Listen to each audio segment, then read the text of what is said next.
माहिती अधिकार कार्यकर्ते विजय कुमार सर आपल्यासोबत आहेत. सर काय सांगाल, पूजा केरकरला आज कोर्टामध्ये सुनावणी होती, त्यामध्ये कुठेतरी दिलासा मिळेल आपल्याला पाहायला मिळते. नक्की काय वाटतंय तुम्हाला या संदर्भात? दिलासा असं नाही म्हणता येणार, परंतु त्यांना काही दिवस अटकेपासून संरक्षण मिळालंय. त्यांच्या बेलवर पुन्हा 26 सप्टेंबरला सुनावणी होणार आहे. कदाचित सध्या जामीन हा नियम आणि अटक हा अपवाद असं सध्या जे सगळ्या देशभर चाललेलं आहे त्याचा हा परिणाम असेल. कदाचित कोर्ट आणखी 10 दिवसात दिल्ली पोलिसांना तपास करायला सांगितलंय.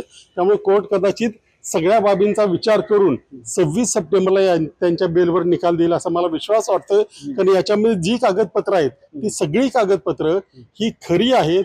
आजचं कोर्टातलं एक वाक्य मलाही खटकलेलं आहे की त्यांचं सर्टिफिकेट जेन्युइन आहे. ते सर्टिफिकेट जेन्युइन आहे, परंतु ते ज्या पद्धतीने मिळवलंय ती पद्धत फ्रॉड्युलंट आहे.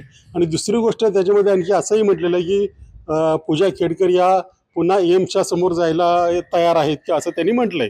पण ज्या एम्सच्यावरच शंका आहे त्यांच्याकडे परत जाऊन काय न्याय मिळणार आहे हे मला माहिती नाही.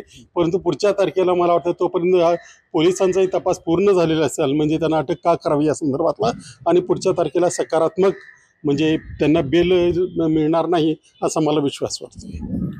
रणजित जाधव, TV9 मराठी, पिंपरी चिंचवड. 2 मिनिटं.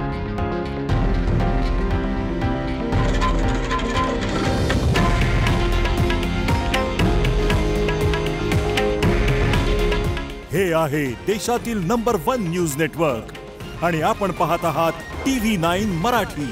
काळजी तुमची, हित महाराष्ट्राचं.